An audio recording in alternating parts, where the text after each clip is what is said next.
kuruka viunzi na maji. Hurdles, kuruka viunzi.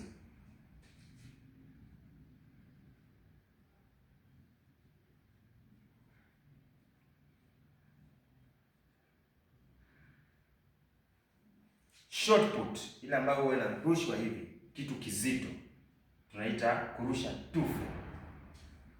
Kitu kizito, kurusha tufe.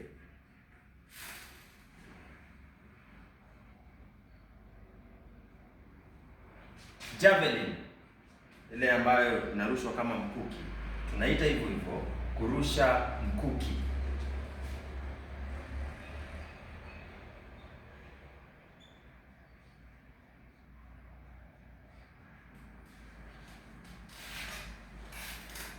Pole vault, ile ambayo mtu anaenda akikimbia kisha anapinda na anaruka sehemu fulani ambayo imeinuka, kuna mwinuko fulani, tunaita kuruka kwa kutumia upondo au kuruka kwa kutumia upondo.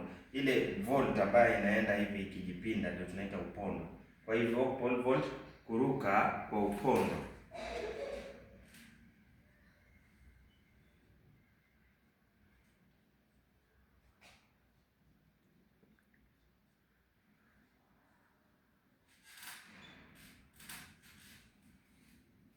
Discus, mtazamaji, discus ile ambayo inafanana na kijisahani ambayo huwa inatumika sana sana katika, kumbuka wakati kuna athletics kuna track events na field events.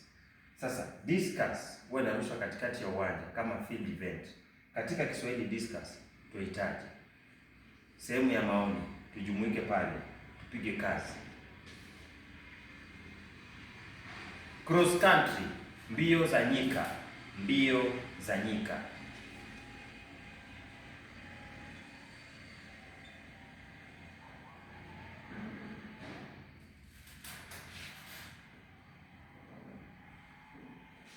Marathon, masafa marefu.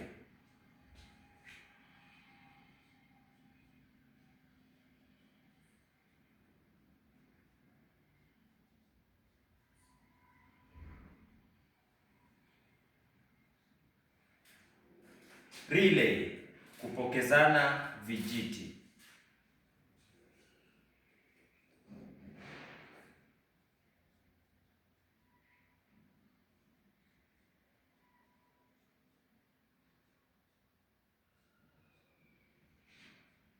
Hadi kufikia pale sina la ziada ila kusema asanteni sana kwa kunifuatilia katika mtandao wangu wa TikTok. Pale YouTube bado naitwa I am Ivan Kenya. Pitieni kule tafadhali ili muweze kubonyeza kile kitufe cha subscribe. Nimekuacha na swali discuss katika lugha ya Kiswahili tunahitaji. Kwa hivyo share, like, comment, repost na haya mambo mengine yote. Siku zote nyinyi ni wa maana sana. Shabash.